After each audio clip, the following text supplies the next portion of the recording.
நம்ம முன்னோர்கள் இப்போ நமக்கு கேட்சின்னா ஒரு செல்ஃபோன் இருக்கு, ஏகப்பட்ட செல்ஃபோன்ஸ் எல்லாமே இருக்கு. ஸோ ஈஸியாக நம்ம அடுத்த தலைமுறைக்கு நம்மளோட மொழியை கடத்திடலாம். முன்னோர்கள் என்ன பண்ணியிருக்காங்க?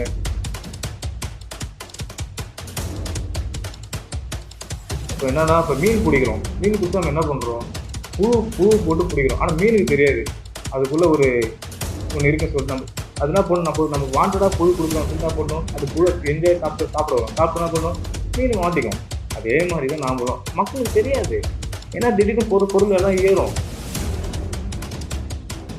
ஒரு பெண் ஒரு ஆணுக்கு பாதுகாப்பாகவும், ஒரு ஆண் ஒரு பெண்ணுக்கு பாதுகாப்பாகவும் தான் படைச்சிருக்காங்க. இதுதான் கடவுளுடைய நீதி, இதுதான் கடவுளுடைய படைப்பு. ஓகேவா? அப்படி இருக்கும்போது அந்த ஆணால் தான் நமக்கு இலவசம் கொடுக்குறாங்களா? அதுவும் அவங்க கை காசு போட்டு கொடுக்கல, நம்மளோட வரி பணத்துல கடன் வாங்கி கொடுக்குறாங்க. ஸோ அப்போ என்ன ஆகும்? மீண்டும் அந்த கடனை அடைக்கணும். அப்போ என்ன பண்ணுவாங்க? வரிச்சுமையை நம்ம தான் செலுத்துவாங்க. அதாவது தமிழ் சொந்தங்களுக்கு வணக்கம், நான் பிரபாகரன். ஸோ எங்கே பார்த்தாலுமே அரசியல் பார்த்தா பேசிட்டு இருக்கோம். யாருக்கு ஓட்டு போட போகிறோம்? இப்போ நியூ ஓட்டர்ஸ் உருவாகிட்டு இருக்காங்க. ஸோ அவங்க யாருக்கு ஓட்டு போட போகிறோம்? எல்லாருமே ஒரு பரபரப்பான சுச்சுவேஷன் இருக்காங்க. இந்த நேரத்தில் பார்த்தீங்கன்னா இப்போ நியூஸ் தமிழா சொல்லிட்டு ஒரு சேனல் வந்து தேர்தல் பயணம் சொல்லிட்டு ஒரு நிகழ்ச்சி வந்து தொகுத்து மாவட்ட வரைய போயிட்டு அந்த நிகழ்ச்சி நடத்திட்டு இருக்காங்க. ஸோ அவங்க என்ன பண்ணாங்கன்னா, இப்போ நம்ம காரைக்குடியில் அந்த நிகழ்ச்சி ஆரம்பிச்சாங்க. இப்போ பார்த்தீங்கன்னா அந்த இடத்துல அந்த இடத்துல பார்த்தீங்கன்னா ஸோ நிறைய தாக்கப்பட்டிருக்காங்க. அப்புறம் நாம் தமிழர் கட்சி இடுமோன் கார்த்தி அவரை வந்து தாக்க முயன்றிருக்காங்க. ஆனால் ஸோ அவங்க என்ன பண்ணியிருக்காங்கன்னா திமுக மேலே குற்றச்சாட்டு வச்சிருக்காங்க. ஸோ தப்பு பண்ண சொல்லலாம் இல்லையா? தப்பு கிடையாது. அதுக்கு நீங்க என்ன பண்ணணும்? பதிலுக்கு குற்றச்சாட்டு வைக்கணும். அந்த தப்பு நாங்க பண்ணல சொல்லிட்டு கருத்துக்கா நீங்க சொல்லியிருக்கணும். ஆனா அதை விட்டுட்டு வன்முறையை கையில எடுத்துட்டு இருக்கீங்க. சேரத்துக்கு அடிச்சிருக்கீங்க. இங்க பண்ணிட்டு இருக்கும்போது என்ன ஆகுதுன்னா, அந்த அந்த ஷோக்கு பெண்கள் வந்திருக்காங்க, வயசானவங்க வந்திருக்காங்க, குழந்தைகள் வந்திருக்காங்க, கர்ப்பிணி பெண்கள் வந்திருக்காங்க, சென்சிட்டிவான பர்சன் வந்திருக்காங்க. ஸோ அவங்களுக்கு எதுவும் ஆச்சுன்னா யார் பதில் சொல்றது? பார்த்துக்கோங்க. நம்ம எப்பேற்பட்ட அரசியல் சூழலில் வாழ்ந்துட்டு இருக்கோம் சொல்லிட்டு. ஏன்னா ஸோ உங்களுக்கு ஒரு கருத்து வச்சு நீங்கள் அவங்க எதிர்கருத்து சொல்லணும். அதான் ஒரு கரெக்டான அணுகுமுறை. அதை விட்டுட்டு வன்முறை கையில் எடுத்தீங்கன்னா ஒருத்தவங்க மேலே குற்றச்சாட்டை வச்சு நீங்கள் பதில் குற்றச்சாட்டு வைக்கணும். அந்த விஷயத்தை நாங்கள் பண்ணலாம் சொல்லி குற்றச்சாட்டு வைக்கணும். அதை விட்டுட்டு வன்முறை கையில் எடுத்தீங்கன்னா சரி, ஓகே, நம்ம அரசியலுக்குள்ள போகலாம். இப்போ என்னன்னா, இப்போ பார்த்தீங்கன்னா நியூ ஓட்டர்ஸ் இப்போ அவங்க எல்லாமே வந்து பல குழப்பத்தில் இருக்காங்க. நம்மளால உணர முடியுது. ஏன்னா ஃபர்ஸ்ட் டைம் ஓட்டு போட போகிறாங்க. யாருக்கு போடலாம், எப்படி போடலாம்னு சொல்லிட்டு பல கன்ஃபியூஷன்ஸ் இருக்கும். ஏன்னா அதே மாதிரி அவங்களுக்கு கன்ஃபியூஸ் பண்ற மாதிரி தான் இப்போ அரசியல் களமும் இருக்கு. ஏன்னா பாத்தீங்கன்னா ஒரு பக்கம் பார்த்தா அவங்களுக்கு பிடிச்ச ஒரு தலைவர் வந்திருக்காரு, இன்னொரு பக்கம் ஆல்ரெடி ஆண்ட கட்சிகள் இருக்கு. இப்போ ஃபேமிலி என்ன பண்ணுவாங்க? இது நம்ம ஃபேமிலி ஃபுல்லா அந்த கட்சி தான் ஓட்டு போட்டுருக்கோம், மாற்றி ஓட்டு போடாது, நீ இவங்களுக்கே ஓட்டு போடணும்னு சொல்லிட்டு அவங்க ஒரு பக்கம் ப்ரெஷர் பண்ணுவாங்க. இந்த பக்கம் பார்த்தா நம்மளுக்கு பிடிச்ச ஒரு நடிகர் வந்திருக்காரு, அவரும் விட்டு கொடுக்க முடியாது. ஆனா நான் என்ன சொல்லுவேன்னா, யாரா வேணா இருக்கட்டும், தயவு செய்து அவங்க என்ன அரசியல் பேசுறாங்கன்னு கேட்டு அவங்களுக்கு வாக்கு செலுத்துங்கிறது என்னோட தனிப்பட்ட கருத்து.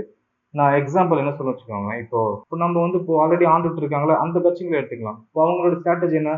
மக்களை வந்து இலவசத்தை காட்டினா ஓட்டு போற அன்னைக்கு நைட் காசு கொடுத்தா மக்கள் நம்ம ஓட்டு போட்டுருவாங்கன்றது அவங்களுடைய ஸ்ட்ராட்டஜி. ஸோ காலங்காலம் மக்கள் அப்படிதான் ஏமாத்தி வச்சுட்டு இருக்காங்க. இலவசத்தை கொடுத்து மக்களை கவர் பண்ணி வச்சுட்டு இருக்காங்க. ஸோ புதுசா வர கட்சிகள் தமிழக வெற்றி கழகம், அப்புறம் நாம் தமிழர் கட்சி. ஸோ இப்போ இவங்களை எடுத்துக்கிட்டு பார்த்தீங்கன்னா, இப்போ அதிகபட்சம் யங்ஸ்டர்ஸ் பார்த்தீங்கன்னா ஒரு மாற்றத்தை விரும்புறாங்க. அப்போ இந்த ரெண்டு கட்சி தான் வந்து ஒரு மாற்று கட்சி இருக்கு. ஸோ அப்போ இவங்க கிட்ட என்ன மாற்று இருக்குன்னு பார்க்கலாமா? இப்போ இப்போ நம்ம நம்ம இப்போ நம்ம டிவிக்கு எடுத்துக்கிட்டீங்கன்னா, ஸோ அவங்க கிட்ட கொள்கைன்னு கேட்டீங்கன்னா எனக்கு இது வரைக்கும் தெரியல. ஏன்னா அந்த கட்சி நிர்வாகிகள் பேசி நான் கேட்டதில்லை. அதுக்கு நான் அந்த கட்சி தலைவர் பேசி கேட்டதில்லை. நான் அவரு மாநாட்டில் பேசியிருக்காரு. தமிழக வெற்றி கழக தலைவர் விஜய் என்ன சொல்லியிருக்காங்கன்னா, தமிழ் தேசியமும் திராவிடமும் இந்த மண்ணின் இரு கண்கள் சொல்லியிருக்காரு. எனக்கு இதுல எனக்கு முரண்பாடு இருக்கு. இந்த நாடு தமிழ்நாடு. ஸோ இங்க திராவிடம் எதற்கு? எனக்கு என்னன்னா, இப்போ தெலுங்கர்களுக்கு தனி நாடு இருக்கு, கன்னடம் தனி நாடு இருக்கு, மலையாளி தனி நாடு இருக்கு, இங்க இருக்கிற தனி நாடு இருக்கு. அங்கெல்லாம் திராவிடம் பேசப்படல. தமிழ்நாட்டுல மட்டும் ஏன் திராவிடம் பேசுறீங்க? அப்ப நம்ம இது இப்படி நான் பேசுறதுனால மற்ற மொழிகளுக்கு வந்து நான் எதிரானலாம் கிடையாது. ஸோ எல்லாருமே மக்கள் தான். எங்களுக்கும் அவங்க மேல ஆக சிறந்த அன்பு இருக்கு. பொதுவாகவே தமிழர்கள் வந்து அறம் சார்ந்தவர்கள். நாங்க வந்து யாரையும் வந்து வர வேணாம் சொல்ல. நாங்க என்ன சொல்றோம்? யார் வேணா வாழுங்க. ஆனா நாங்க தான் ஆளுவோம்ன்ற விஷயம் சரியான விஷயம் தானே. தமிழ்நாடு தானே. தமிழ்நாடு தமிழோட நிலம் தானே. அது எங்களுடைய அடையாளம் தானே. அது நாங்க எப்படி விட்டு கொடுக்க முடியும்? இந்த விஷயம் இருக்குல்ல. அப்போ இங்க தமிழ் தேசியம் அரசியல் வந்து சீமான் முன்னிறுத்துறாரு. அவர் என்ன சொல்ல வர்றாருன்னா, தமிழ்நாடு தமிழர்களுக்கு.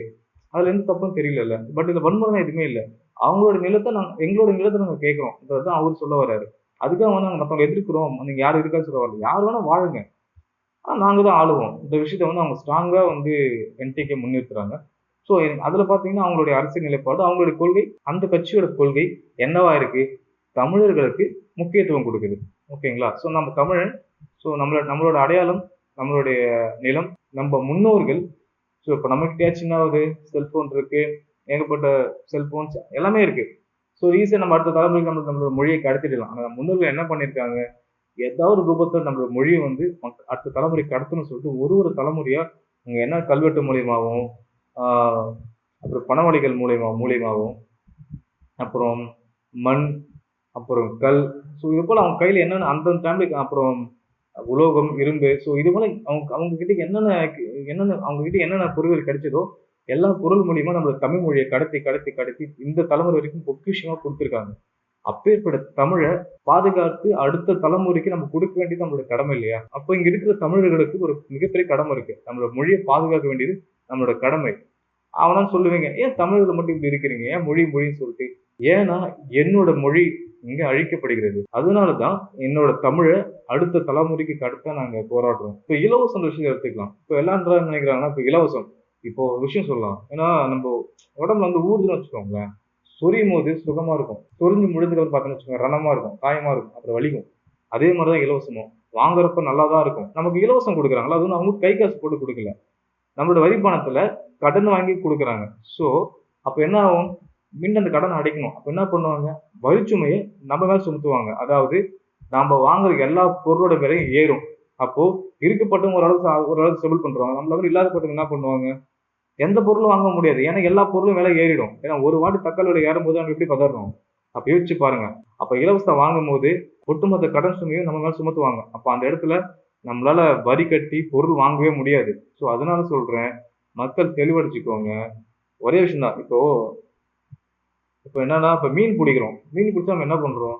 புழு போட்டு பிடிக்கிறோம். ஆனா மீனுக்கு தெரியாது அதுக்குள்ள ஒரு ஒண்ணு இருக்குன்னு சொல்லிட்டு அது என்ன பண்ணும்? நம்ம வாண்டடா புழு கொடுக்குறோம் சொல்லி என்ன பண்ணும்? அது புழு என்ஜாய் சாப்பிட வரும். சாப்பிட்டு என்ன பண்ணும்? மீன் மாட்டிக்கும். அதே மாதிரிதான் நம்மளே என்ன பண்றாங்க? இலவசன்ற ஒரு தூண்டில போட்டு நம்மளுக்கு இழுக்கிறாங்க. நாம என்ன பண்றோம்? பார்க்கும்போது நல்லா இருக்கு சொல்லிட்டு என்ன பண்றோம்? வாங்கிக்கிறோம். அதாவது வாங்கிட்டு தூண்டில மாட்டிக்கிறோம். மாட்டிக்கிட்டு நல்லா மாட்டி என்ன பண்ணணும்னா, இப்போ மாட்டிட்டு நம்மளுக்கு என்ன பண்ணுவாங்க? வழக்கமா நம்ம சம்பவம் பண்றாங்க. மக்களுக்கு தெரியாது. ஏன்னா திடீர்னு பொருள் எல்லாம் ஏறும். ஏறும்போது ஏன் திடீர்னு ஏறுதுன்னு சொல்லிட்டு அவங்களுக்கே தெரியாது. நம்ம இலவசம் வாங்கியிருக்கோம்ல, அதனுடைய கடன் விளைவு தான் இந்த வரி சுமைகள்.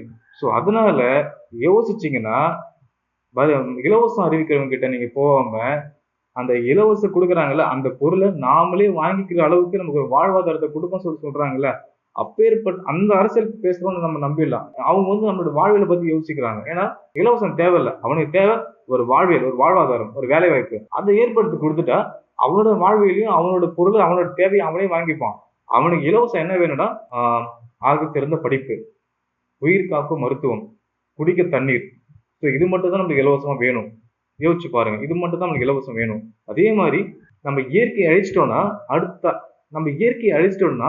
அடுத்த தலைமுறைக்கு எதுவுமே கிடைக்காது. தண்ணி கிடைக்காது, ஆக்சிஜன் கிடைக்காது. ஸோ எல்லாமே ஒரு பிரச்சனையே முடியும்.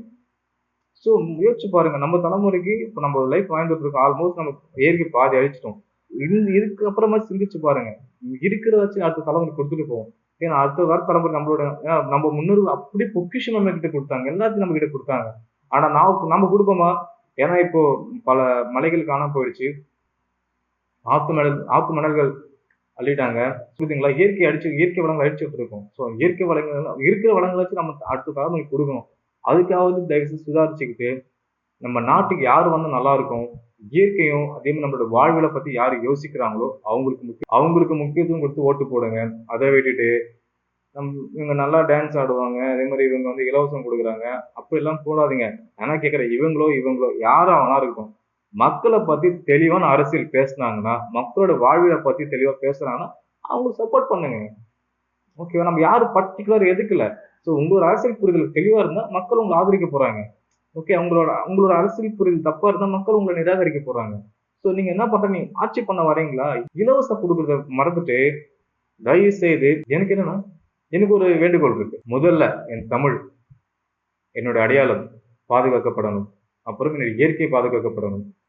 நம்ம தமிழ்நாட்டுல பெண்கள் வந்து பாதுகாப்பற்ற சூழ்நிலையில வாழ்ந்துட்டு இருக்காங்க. ஸோ தயவு செய்து பெண்கள் பாதுகாப்பை உறுதிப்படுத்தும் விதமா கடுமையான சட்டங்களை கொண்டு வாங்க. பெண்கள் மேல கை வச்சு நம்ம சும்மா விட மாட்டாங்கன்ற ஒரு பயத்தை கொடுங்க.